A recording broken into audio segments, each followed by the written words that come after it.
ఏ సభ చెప్పండి, ఏ సభ, ఏ జెండా, ఏ జెండా, ఏ జెండా చెప్పండి. ఒక నాయకుడు అంటే అతనికి సొంత ఎజెండా ఉండాల. నువ్వు పక్కది 10 జెండాలు కలుపుకునేసి పాతాలను తొక్కుతానంటే, ఒక మనిషిని తొక్కదని 10 మంది మీరు బలవంతులు అయినప్పుడు ఆ 10 మనిషిని ఎదుర్కొనే సత్తా ఉండే నాయకుడిని తొక్కాలనుకుంటే అతను ఎంత బలవంతుడిగా ఉండాలా? అసలు జగన్ నన్ను తక్కువ అంచనా వేశాడు, నేను ఒక్క సీటుకే నా ఎమ్మెల్యేని కొనేశాడు, నేను వస్తే ఒక్క సీటు రాగానే రోడ్లు వేసాడు అని చెప్పాడు. ఇప్పుడు 24 సీట్లు నేను పోటీ చేస్తున్నాను, ఇంకా ఎలా మారిద్దో మీరే ఊహించుకోండి అని చెప్పేసి అనడం జరిగింది. దానిపైన ఒక కామెంట్ చేస్తాను. ఇప్పుడు జగన్మోహన్ రెడ్డి కన్నా పవన్ కళ్యాణ్ సీనియర్. అన్న సొంతంగా పార్టీ పెట్టినప్పుడు యువరాజ్యం నుంచి ఉన్నాడు. అంటే నువ్వు ఇంతవరకు నువ్వు గెలవాలంటే, ఒక ఎమ్మెల్యే గెలవాలంటే నువ్వు ఓడిపోయేది కాకుండా నువ్వు అభ్యర్థి, నువ్వు బీఫామ్ ఇచ్చిన వ్యక్తి ఒక్కడు గెలిచినాడు. గెలిచి అతను నువ్వు పక్కన పెట్టుకోలే, అతన్ని పక్కన పెట్టుకోలే. నీ పోకడలు నచ్చకుండా మేలు చేస్తారు, జగన్మోహన్ రెడ్డి చేసే మేలును చూసి డెవలప్మెంట్ కోసం పోయినాడే తప్ప నువ్వు చెప్పి వేయించినంత సీన్ అయితే మాకు అది అర్థం కాదు అది విషయం. కానీ ఇప్పుడు పవన్ కళ్యాణ్ గారి మాటలు నిన్న స్పీచ్ లో చూస్తుంటే కాన్ఫిడెన్స్ మరీ ఎక్కువగా ఉంది. ఈసారి ఖచ్చితంగా వాళ్ళు 24 సీట్లు కొడతాము అన్న కాన్ఫిడెన్స్ తోనే మాట్లాడడం జరుగుతుంది. 19లో కూడా ఏదో అన్నట్టు అనిపిస్తూ ఉంది, ఏదో ఇది శాసనం, పవన్ కళ్యాణ్ శాసనం, జగన్మోహన్ రెడ్డి జీవితంలో ముఖ్యమంత్రి కాలేడని పెద్ద పెద్ద మాటలు మాట్లాడాడు. మేబీ ఇది కూడా ఆ రకమే సినిమాల డైలాగ్ లాగా చెప్పినాడు, ఆ రకంగానే అంతే అంటారా? ఓకే, నిన్న బాలకృష్ణ గారు కూడా అటెండ్ కావడం, మీటింగ్ అసలు టీడీపీ నుంచి మన నాయకులు రావడం. సో బాలకృష్ణ గారి గురించి చెప్పాలంటే ఒకటే చెప్తా, ఇప్పుడే ఒక 6 నెలల ముందు 7 నెలల ముందు అనుకుంటాను, ఏదో అలగాజనం బలగాజనం పెట్టుకునేసే పార్టీలు ఒకటే అన్నాడు. అదే అలగాజనం అదే బలగాజనము తొక్కసేన అని చెప్పినాడు. ఈరోజు కండవ వేసుకొని అతను ఈయన మాట్లాడేదంటే చాలా హాస్యాస్పదం, అది పెద్ద పట్టించుకోవాల్సిన పని లేదు. సో బాబు గారు కూడా ఏంటి, ఇప్పుడు పార్టీలన్నీ నాకు ఓకే, నా పార్టీలన్నీ నాకే సపోర్ట్ సర్వేస్ ఉన్నాయి కదా, ఆ సర్వే అన్నిట్లల్లా నాదే వచ్చేటట్టుంది, ఈసారి జగన్ చదువుకోవడమే, జగన్కి ఏం లేదు అని చెప్పేసి అనడం జరిగింది. ఇప్పుడు 2019 ఎలక్షన్ ముందు అయితే అస్సలు ఏమీ లేదు, మొత్తమే మందే వచ్చేసినాము, మనమే చేస్తాము అనేసి లగడపాటి తొగడపాటి తొంగపాటి ఈ పార్టీ అన్నీ మీ అనుకూలంగా మీరు ఉండే ఆ రోజు అధికారంలో మీరు ఉన్నప్పుడు పెద్ద పెద్ద సర్వేలు చేయించుకున్నారు. రూలింగ్లో ఉండి 23 స్థానాలు పడిపోయినారు. ఈరోజు జగన్మోహన్ రెడ్డి 151 స్థానాల్లో ఉన్నాడు. అతను ఎందుకు కోల్పోతాడు? 23 సీట్లు ఉండేవాడు నువ్వే గెలుస్తున్నప్పుడు, నీ కాన్ఫిడెన్స్ ఉన్నప్పుడు 23 సీట్లు పెట్టుకునేసి 23 సీట్లు పెట్టుకున్నవాడు నీకే ఎంత ఉంటాడు, అప్పుడు 151 సీట్లు ఉన్నాడు. జగన్మోహన్ రెడ్డికి ఎందుకు రాకూడదు?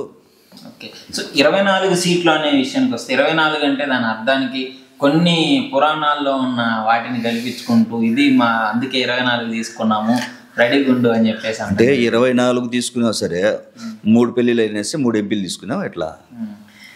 3 పెళ్ళిళ్ళ విషయంలో కూడా 3 పెళ్ళిళ్ళు అంటున్నారు, 4 పెళ్ళిళ్ళు అంటున్నారు. 4వ మరి పెళ్ళి జగనేమో నాకు తెలియదు అని చెప్పేసి పవన్ కళ్యాణ్ అది కొంచెం కరెక్షన్ చేసుకోవాలా. పెళ్ళిళ్ళు 4 పెళ్ళాం అనే ఉంటూ 4వ వాడు మిండగాడు నీకు, జగన్మోహన్ రెడ్డి వీళ్ళకి మిండగాడు, అర్థమైందా? అది కరెక్షన్ చేసుకోవాలంతే. అసలు మీకు ఎలా అనిపిస్తుంది సార్ ఈ ఓవరాల్ గా ఈ మీటింగ్ గురించి? అసలు మీరు ఏమనుకున్నారు? జన సైనికులు రోడ్డు మీదకి వచ్చి నిరసన వ్యక్తం చేయడం కొన్ని చోట్ల చూస్తున్నాము, మేము 15 ఎకరాలు అమ్ముకున్నాము పవన్ కళ్యాణ్. చాలా మంది ఇప్పుడు చాలా మంది ఒక విషయం చెప్తానండి, పార్టీ గెలుపు ఓటమి అది దైవ నిర్ణయం, ప్రజల నిర్ణయం. నువ్వు ఒక పార్టీ పెట్టి నువ్వు ఒక అజెండా నీకు 10 మంది ఉండొచ్చు, 10,000 మంది ఉండొచ్చు, 1,00,000 మంది, 1,00,00,000 మంది ఉండొచ్చు. నీ అభిమానులు మనస్వార్థం ఎట్లా ఉందో ఆ విధంగా నడుచుకునేవాడే నాయకుడు అవుతాడు. నీ ఇష్టంగా ఈరోజు అదే ఆ పార్టీతో పోతా, ఈ పార్టీతో పోతూ, ఈ పార్టీతో పోతూ, ఆ పార్టీతో అన్ని పార్టీలు అయిపోయిన తర్వాత మీ అమ్మని దూషించిన పార్టీనే ఈ డైలాగులు, భారీ డైలాగులు మేము విన్నాం. మా అమ్మని దూషించిన లోకేష్ గారిని వదలను అన్నావు, అదే లోకేష్ గారితో పోయి ఆలింగనం చేసుకున్నావు. ఒకప్పుడు కూడా కుక్కలమ్మ మేము ఏమన్నా ఇన్ని సీట్లు ఇస్తే మేము తీసుకోవడానికి అదే సముద్రము ఎవరి దగ్గర హుజూర్ అని తల వంచదు అన్నాడు కదా. ఈ వద్దులేండి, అసలు ఆయనతో మాట్లాడటమే వేస్ట్, నేను అది చెప్పేది. కానీ మరి వార్నింగ్స్ అలాగే ఎప్పుడు మాట్లాడేటట్టే పవన్ కళ్యాణ్ గారు గూండా నా కొడుకులు, రౌడీ నా కొడుకులు, ఇట్లాంటివి ఎప్పుడైనా అసలు ఒక పార్టీ అధ్యక్షుడు అట్లా మాట్లాడచ్చు అనుకున్నాను. ఇప్పుడు గూండాయిజము రౌడీయిజము చేసినట్టుగా ఉంటే ఇప్పుడు 49 నెలలు వస్తుంది ఈ రూలింగ్ వచ్చి, మీరు ఇంత స్వేచ్ఛగా తిరిగే వల్ల ఇంత స్వేచ్ఛగా తిరిగే వల్ల నువ్వు పడే మాటలు, నువ్వు చెప్పే మాటలకి అసలు మనం ఆ విజ్ఞతకి వదిలేస్తున్నాం. అది మాట్లాడకూడదు. యాక్చువల్లీ ఫస్ట్ నువ్వు నేర్చుకోవాలా మాట్లాడేదానికి. ఈరోజు పాతాళంలో తొక్కుతానని భారీ డైలాగులు చెప్తా ఉండవు. నిన్ను తొక్కాలంటే నువ్వు ఎప్పుడు వచ్చిన తర్వాత తొక్కాలా. ఈ 30 రోజుల్లో తొక్కలేమో నిన్ను? చెప్పండి. ఓకే, సో కాసుకోండి, చూసుకోండి, ఇంకైపోయింది, 50 రోజుల్లో నేను ఏంటో చూపిస్తాను. ఇప్పుడు మీరు కాసుకొని 24 సీట్లకు వచ్చినారు. ఇంకా చూసుకోండి అని ఈసారి కొట్టే దెబ్బకి బౌండరీ దాటి పడబోతుంది అంతే. సో ఓవరాల్ గా జగన్ గారు కూడా సిద్ధం అంటున్నారు. డబ్బులు ఇచ్చి సభలకి ప్రజలు తెప్పించుకుంటున్నారు. ఒక సామాన్యుడు యుద్ధం చేస్తే మేము ఎట్లా ఉంటుందో చూపిస్తామని చెప్పేసి మాట్లాడేది. ఒక చిన్న పాయింట్ చెప్తానండి. ఎంత కరడు కట్టిన డబ్బులు ఉన్నవాడు కూడా 1000 మందికి ఇవ్వగలుగుతాడు, 2000 ఇవ్వగలుగుతాడు, 5000 మందికి 1,00,000 మందికి ఇవ్వగలుగుతాడు. ప్రపంచ రికార్డ్ అనేసి మీ మీడియాలో చెప్తా ఉన్నారు. 12 లక్షల మంది పైన వచ్చినారు. 12 లక్షల మంది పైన ఎంత డబ్బు ఇవ్వగలుగుతాడు జగన్మోహన్ రెడ్డి? చెప్పండి, మీరు చెప్పండి. మరి దీనికి ఒక సామాన్యుడి యుద్ధం చేస్తే ఎలా ఉంటుందో నేను చూపిస్తా అని చెప్పేసి. అంటే యుద్ధం అనేది వర్డ్ పక్కన పెట్టండి. యుద్ధం అంటే ఎవరి మీద యుద్ధం చేస్తామండి? మన ఇండియా మన రాష్ట్రం మీద దండయాత్ర వచ్చిన వాళ్ళు, మనకి కీడు చేసిన వాళ్ళ మీద మొత్తం చెప్పిన పథకాల కన్నా మించిగా ఈరోజు మిడిల్ క్లాస్ ఫ్యామిలీ వాళ్ళకి సంతోషంగా వాళ్ళు బతుకుతాడంటే కారణం ఒక నాయకుడు. ఆయన మీద మీరేనండి యుద్ధం చేసేది. ఫస్ట్ మీరే యుద్ధం చేసుకోవాలా. సో మీరేమనుకుంటున్నారు? మీ అభిప్రాయం ఏంటి దేని గురించి? జనసేన టీడీపీ కలిసి 24 సీట్లు ఓవరాల్ గా అసలు ఈ రాబోయే ఎలక్షన్ లో ఎలా ఉండబోతుంది? జనసేన, తెలుగుదేశం, ఇంకా వేరే ఎన్ని పార్టీలు ఉన్నా ఒక్కటి చెప్తాను చూడండి.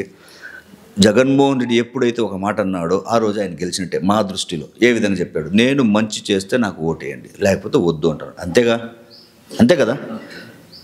దీనికి మించిన చెప్పిన ప్రపంచంలో ఏ ఒక్క నాయకుడి పేరు చెప్పండి, మీరు ఏం చెప్తే నేను వింటా. కానీ ఈ 10 ఏళ్లలో పవన్ కళ్యాణ్, ఈ 10 ఏళ్లలో నేను ఏ డబ్బులు దోచుకోలేదు, ఏ డబ్బులు తినలేదు, మీకోసమే అవమానాలు పడ్డాను, కానీ మీరు జగన్ ఓటేస్తున్నారు, మరి ఆలోచించండి, నా ఫ్యాన్స్ కూడా జగన్కే ఓటేస్తున్నారు, ఈసారి ఆలోచించి గెలిపించండి నన్ను. అంటే నువ్వు దోచుకున్నావు, తీసుకున్నావు, డబ్బు సంపాదించుకున్నావు అని చేసుకోలేదు అంటున్నారు కదా. అంటే ఇప్పుడు రాజకీయంలో రాబోయే దానికోసమేనా? అంటే నేను కూడా దోచుకుందని నాకు ఛాన్స్ ఏం అడుగుతున్నారా? అంటే రాజకీయంలో ఉండాలి దోచుకున్నట్టేనా? అప్పుడు ఆ విధంగా జగన్మోహన్ 5 సంవత్సరాలకే దోచుకొని ఉంటే నీ పక్కన కూర్చోబెట్టుకుని ఈరోజు మోస్తా ఉండవి మీ దత్త తండ్రి. ఆయన ఎంత దోచుకో ఉండాలా చెప్పండి? రాజకీయ నాయకుడు దోచుకునేదానికి నేను లేదంటున్నాడు కదా. 45 సంవత్సరాలుగా ఉన్నాడు. అంతెందుకు 2014లో నువ్వు మద్దతు ఇవ్వకపోయి ఉంటే చంద్రబాబు నాయుడు ముఖ్యమంత్రి అయి ఉన్నాడు. 2014 నుంచి 19 వరకు ఏం మంచి పని చేసినా నువ్వు చెప్పు, 10 చెప్పు. నేను మద్దతు ఇచ్చి గెలిచిన చంద్రబాబు నాయుడు గారు ఇది మంచి చేసినారు, ఈసారి కూడా మళ్ళీ ఆయనకి మద్దతు ఇస్తాం, ఆయనకి ఓటేయండి, మీరు చెప్పు. నువ్వు అది చెప్పలేకపోతున్నావే. కానీ ఆయన ఏమన్నాడంటే తప్పు చేశాడు చంద్రబాబు గారు, కానీ జగన్ కంటే దుర్మార్గుడు కాదు, మేమిద్దరం కలిసి ఇప్పుడు దాన్ని మార్చబోతున్నాం. అంటే ఒక నిమిషం, మీరిద్దరు నువ్వు మార్చాలంటే ఇద్దరు కలవాల్సిన పనుల 10 మంది కలవాల్సిన పనులే. నీకు ఒక పార్టీ తగలబడింది, నీకు ఒక మేనిఫెస్టో ఉంటుంది, నీకని క్యాడర్ ఉంది, నీకని అభిమానించే లక్షల మంది జన సైనికులు ఉంటారు, జన వీర మహిళలు ఉన్నారు. వాళ్ళని పెట్టుకొని వాళ్ళ మనసులో ఏముందో తెలుసుకో. వాళ్ళని తెలుసుకోలేక నాయకుడివి నువ్వు ప్రజల గురించి ఏం తెలుసుకుంటావు? అన్నం జరిగింది. యువత, నాకు రక్తం చిందించే యువత కావాలి, గుండెలు మండే యువత కావాలి, వీరనారులు కావాలి, నాకు మీరు నన్ను ఫాలో అవ్వండి, నన్ను ప్రశ్నించొద్దు. అవునా? అవును, సరే ఒక మాట చెప్తానండి. ఇప్పుడు ప్రశ్నించొద్దు అంటున్నారు కదా. నిన్ను ప్రశ్నించకపోతే నా నాయకుడు ఇది ఇప్పుడు పబ్లిక్ దగ్గర పోయేసి నా నాయకుడు ఇది చేయబోతాడు అని భరోసా చెప్పాలంటే నువ్వు చెప్పాలి. నువ్వు చెప్పాలి కదా. నువ్వు ఎప్పటికీ నేను చేయగలను. ఇప్పుడు అంతెందుకు, ఇప్పుడు మీటింగ్లో నేను చూశాను, ఏమన్నాడు, మనకి బూత్ స్థాయిలో మనుషులు లేదంట. లేనోడికి నీకెందుకు జగన్మోహన్ రెడ్డి మీద పందెము, ఇంకెవరి మీద పందెం వేస్తావు నువ్వు? అంటే నీ యోగ్యత లేదని నువ్వే ఒప్పుకున్నావు, నీకు మనుషులు లేదని ఒప్పుకున్నావు. నీ దగ్గర ఉండేది ఏంది? మేము డబ్బు పెట్టి చూస్తే నువ్వు బతుకుతావు అంతే. నీ వల్ల ప్రజలకు ఉపయోగం కలిగింది అయితే ఏమీ లేదు. అవును కదా. మరి ఆస్తులు కూడా అమ్ముకుంటున్నాడు అని చెప్పేసి ఎవరి కోసం?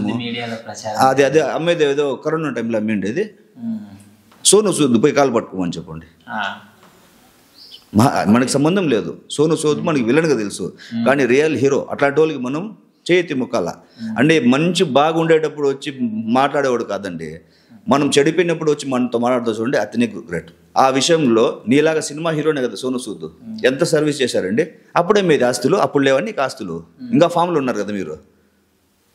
మరి కానీ అసలు మీరేమనుకుంటున్నారండి? ఇప్పుడు పవన్ కళ్యాణ్ గారు నిజంగానే జనం కోసం వచ్చాను, జనాలు మార్చడం కోసం వచ్చాను, వాళ్ళ జీవితాలు, రాష్ట్ర పరిస్థితులు మార్చడం కోసం వచ్చాను అని చెప్పడం జరుగుతుంది. జనం కోసం వచ్చే నాయకుడు అయితే జనాల దగ్గర ఉండాల, రిటైర్డ్ అయిపోయే నాయకుడి దగ్గర కాదు. నువ్వు జనం కోసం జనంలో రా. ఈ రోజు లేదా రేపు గెలవగలుగుతావు నువ్వు. అది వదిలేసి ఆయన ఏదో 2019-18లో వచ్చిన అలిగేషన్ మీద ఆయన అరెస్ట్ చేస్తూ నువ్వు రోడ్డు మీద పనుకోవడం ఏది, లా అండ్ ఆర్డర్ ప్రాబ్లం తెచ్చేది ఏంది? అసలు నువ్వు చేసే నాగిత్తం ప్రజలు ప్రతి ఒక్కటి గమనిస్తున్నారండి. ఒకటే చెప్తానండి, అది జగన్మోహన్ రెడ్డి గారా, చంద్రబాబు నాయుడు గారా, పవన్ కళ్యాణ్ గారా కాదు, మేబీ ప్రజలకి మంచి చేసే నాయకుడు కావాలా. అది ఎవరైనా ఈ 4 సంవత్సరాల్లోనే జనాలు బాగా తెలుసుకున్నారు. వీళ్ళు ఎన్ని మంది 4 పార్టీలు కాదు కదా, 4,000 పార్టీలు కలిసినా కూడా జగన్మోహన్ రెడ్డి గారు చెప్పేది ఒకే ఒక మాట, నీకు నా వల్ల మంచి జరిగితే నాకు ఓటే, లేదంటే మీ ఇష్టం అని చెప్పే నాయకుడు ఎవడైనా ఉండాడా. సో ఓవరాల్గా వీళ్ళు మరి సభలు పెట్టుకుంటే జగన్ గారికి ఏమి ఎఫెక్ట్ పడదంటారా 2 పార్టీలు కలిసి? ఏమండి, నాకు తెలిసినంత వరకు కూటాలు ఇదే ఈ మీటింగ్లు పెడితేనే ఓట్లు అయిపోతుంది, సీఎంలు అయిపోయినట్టుగా ఉంటే ఈ విధంగా చాలా చేసేవాడు. ఈ 4 సంవత్సరాల కాలంలో ప్రజల్ని ఎక్కడైనా ఏమైనా డిస్టర్బ్ చేశాడా ముఖ్యమంత్రి అనేవాడు? అదే చంద్రబాబు నాయుడు గారి పీరియడ్లో ఒక పథకం లాంచ్ అవ్వాలంటే వారం ముందు నుంచి జనసేకరణ చేసి ఆ PCR సర్కార్ల దగ్గర పెద్ద మీటింగ్ జరిగేది. ఒక 10 కోట్ల సంబంధించిన ఒక పథకం పెడితే 2 కోట్ల రూపాయలు దీన్ని ఖర్చు పెట్టేవాడు. జగన్మోహన్ రెడ్డి ఇన్ని పథకాలు పెట్టినాడు, ఎక్కడైనా మీటింగ్లు కానీ ఇబ్బంది పెట్టేది కానీ జరుగుతూ ఉందా? సైలెంట్గా ఇప్పుడు కూడా చెప్పండి, సచివాలయం ఇవ్వండి, ఒక బోర్డు రెడీ చేసినాడండి. ఈ ఏరియాకి 3,200 మంది ఉన్నారు ఈ ప్రాంతంలో, ఈ డివిజన్కి సంబంధించి. ఈ డివిజన్లో ఏ పథకానికి ఎంత అమౌంట్ ఉంది, ఎంత ఖర్చు పెట్టాము, ఏ స్కీమ్కి ఎంత డబ్బు వచ్చింది, ఎన్ని మంది బెనిఫిషియర్స్ ఉన్నారు రెడీగా చెప్తారు. దీనికి మించింది ఏం కావాలండి? సో పథకాల విషయంలో కూడా చూసుకుంటే సూపర్ 6 ఉంచుతామేమో అని. ఏం సూపర్ 6 జగన్ గారు అంటే? నవరత్నాల్లో సూపర్ 6 ఈయన ఇచ్చిన వాగ్దానాలు 600, దాంట్లో 2 సున్నాలు తగ్గినాయి, 6కు వచ్చావు అంతేగా. సరే 600 హామీలు ఇచ్చారు, 40 ఏళ్ళ చరిత్ర అంటున్నారు. ఒకే ఒక సూటి ప్రశ్న అండి, ఇది చంద్రబాబు నాయుడు పెట్టిన పథకము అనేసి మీరు చెప్పగలుగుతారా? పోనీ మీరు చెప్పగలుగుతారా? జనరల్గా, ఎందుకంటే మీరు జర్నలిస్ట్ అయినా కూడా మేబీ ఇక్కడ ఈ స్టేట్కి సంబంధించిన ఓటరే కదా, చెప్పండి, ఒక్కొక్క మార్క్ ఉంటుంది. అదే ఎన్టీ రామారావు గురించి చెప్పమంటారా? 2 రూపాయల కిలో బియ్యం, మద్యపాన నిషేధం, ఉద్యోగస్తులకి వయసు పెంపు, ఉద్యోగంకి ఎక్కువ పెంచింది ఎన్టీ రామారావు గారే. ఈ విధంగా నేను చిన్న పిల్లోడుగా ఉన్నప్పుడు తెలుసుకునేది ఇప్పుడు చెప్పగలుగుతా ఉంటా. అదే చంద్రబాబు నాయుడు గారు 14 సంవత్సరాలు నేనే ముఖ్యమంత్రిగా ఉన్నాను అన్నారు కదా, నాది ఈ పథకం, నేను పెట్టిన పథకం అని చెప్పేదానికి ఉందా? ఏమండి, ఆ టయానికి వచ్చి మజ్జిగ ప్యాకెట్లు, ఆ టయానికి వచ్చి భోజనం పెట్టేవాడు, ఆ టయానికి కోటర్ ఇచ్చేవాడు కాదండి కావాల్సింది. ఒక రూల్ పాస్ చేస్తే, ఒక పథకం పెడితే, మరి గవర్నమెంట్ వచ్చినా కూడా పేరు మార్చుకున్నా కూడా ఆ పథకాన్ని టచ్ చేసేదానికి భయపడాలా. అటువంటి పథకాలు కావాలా. రాజశేఖర రెడ్డి గారు 108 పెట్టారు, ఆరోగ్యశ్రీ పెట్టారు, దాన్ని ఎన్టీఆర్ ఆరోగ్యశ్రీ పెట్టారు, అంతేగాని పథకం తీయగలిగారా? ఫీజు రిమెంబర్స్ పెట్టాడు, దాన్ని వేరే పేరు తీయగలిగినారా? ఇప్పుడు జగన్మోహన్ రెడ్డి పెట్టాడు నవరత్నాల్లో, ఈ నవరత్నాల్లో ఒక్కటి టచ్ చేయాలన్నా కూడా ఎవడి వల్ల కాదు. ఎందుకంటే జగన్మోహన్ రెడ్డిగా చెప్తున్నాడు ఈ పథకం టచ్ చేయాలంటే. ఇప్పుడు ఏమంటున్నారు, ఇంతకుముందు జగన్మోహన్ రెడ్డి ఇచ్చే పథకాల వల్ల శ్రీలంక అయిపోతుందని చెప్పారు. ఇప్పుడు వీళ్ళు ఏమంటున్నారంటే దీనికన్నా ఇంకా ఇంప్లిమెంట్ ఎక్కువ చేస్తాం, ఇంకా ఎక్కువ ఇస్తామంటున్నారు. అప్పుడు శ్రీలంక కాదా? శ్రీలంక పూరైపోతుందా? చెప్పండి. సో డెవలప్మెంట్ పరంగా చూసుకుంటే అసలు జగన్ గారు వచ్చిన తర్వాత డెవలప్మెంట్ లేదు, మేము వస్తే డెవలప్మెంట్ చేస్తామని విస్తృతంగా ప్రచారం చేయడం జరుగుతుంది. మెయిన్గా అండి చిన్న విషయం చెప్తామండి, నేను ఒక సామాన్యుడిని, ఈ ఇల్లు కట్టుకునేదానికి 2 ఏళ్ళు పడుతుంది. ఇప్పుడు నాకు 2 ఏళ్ళు పడుతుందండి. నాదే బండ్లు ఉన్నాయి, నేనే ఏదో కొద్దిగా డబ్బు పెట్టుకొని జగన్ అని ఇచ్చిన 1,80,000 సెంట్రల్ గవర్నమెంట్ కలిపి వచ్చింది 1,80,000, మిగతా నేను పెట్టుకుని కట్టుకుంటా ఉండా. 2 ఏళ్ళు ఇంకా పూర్తి కాల. ఆయన విడిచిపెట్టేటప్పటికి లోటు బడ్జెట్తో పెట్టి 2,86,000 కోట్లు అప్పు పెట్టేసి వెళ్ళిపోయినాడు చంద్రబాబు నాయుడు. అర్థమైందా? వచ్చాడు 6 నెలలకంతా ప్రపంచమే తలకిందులు అయిపోయింది కరోనాతో. 6 నెలలు వచ్చిన వెంటనే తలకిందులు అయిపోయింది. అంటే 2 సంవత్సరాలు ఏమి నడివెడకలేదు. ఎలాగండి అయిపోతుంది పని? కొంచెం ఇంకిత జ్ఞానం ఉండాలండి ఎవరికైనా సరే. అతను చెప్పినవన్నీ ఎగతాళి చేసినారు. ఈ పౌడర్ అంటాడు, పారాసిటమాల్ అంటారు, గ్రీన్ జోన్, రెడ్ జోన్ ఇట్లా అని చాలా ఇబ్బంది పెట్టినారు. ఆఖరికి సెంట్రల్ గవర్నమెంట్ కూడా ఇతను చెప్పిందే కరెక్ట్ అనేసి ఈనాడు వచ్చింది. సో ఫైనల్గా మరి 175 టార్గెట్ రీచ్ అవుతుంది అంటారా? అంటే ఒకటే చెప్తానండి, మాయ మాటలు చెప్పినోడికే మేము అధికారంలో వస్తాము అని కాన్ఫిడెన్స్ ఉన్నప్పుడు చెప్పింది చెప్పినట్టుగా చేసిన వ్యక్తి ప్రతి ఇంటికి ఏదో ఒక రూపంలో, అది ఓసీనా, బీసీనా, టీడీపీనా, బీజేపీనా, సిపిఐ, సిపిఎం, ఎనీథింగ్ ఏదన్నా సరే చెప్పింది పథకం అర్హులైతే ఇచ్చిన గ్యారంటీ ఇచ్చినాడని కాన్ఫిడెన్స్ అతనికి ఉండేటప్పుడు ఎందుకండి కోరుకోకూడదు? ఓకే. సో ఈ మధ్య వంగలపూడి అనిత గారు కూడా కొంచెం జగన్ గారిని ఘాటుగానే విమర్శిస్తున్నారు. ఎవరండి అమ్మా? ఎవరండి? టీడీపీ జాతీయ అధ్యక్షులు చంద్రబాబు నాయుడు గారిని పట్టించుకోవడం లేదు. ఒక పార్టీకి 14 సంవత్సరాలుగా ప్రెసిడెంట్గా ఉండి పవన్ కళ్యాణ్ పట్టుకోలేదు. ఈ వంగలపూడిలు ఆళ్ళపూడిలు మాకేం తెలుస్తుందండి? ఓకే. సో వాళ్ళు పెద్దగా ఎఫెక్ట్ చూపించలేరు అంటారా ఈ వచ్చే ఎన్నికలు? ఏమండి ఒకటే చెప్తానండి, నేనైనా ఇంకొకరైనా మీరైనా ఎవరైనా ప్రజలకి మీరు మంచి చేసి ఉంటే తల ఎత్తుకొని పోగలుగుతారు. ఓకే. మీరు మంచి చేయలేదు, మీరు ఫెయిలియర్ అయినారా కాబట్టి వాళ్ళతో కలుద్దామా వీళ్ళతో కలుద్దాం అంతెందుకండి. మీరు మీ 175 స్థానాల్లో ఇది నా లిస్టు అని చెప్పేంత ధైర్యం మీకు లేదండి. చెప్తే వాడిపోతాడా, చెప్పకపోతే వీడు వెళ్ళిపోతాడా? ఇప్పుడు చూడండి, మీరే అన్నారు చంద్రబాబు నాయుడు గారు 175 స్థానాలకి ధైర్యంగా నేను ఇచ్చిన వాళ్ళు మీరు పోటీ చేస్తే మీతో అదంతా మద్దతు తెలపండి అని చెప్పేసి ఒక్క తాటి మీద తేగల సత్తా ఉందా ఇప్పుడు ఆయనకి? మీరు చెప్పండి ఉందా?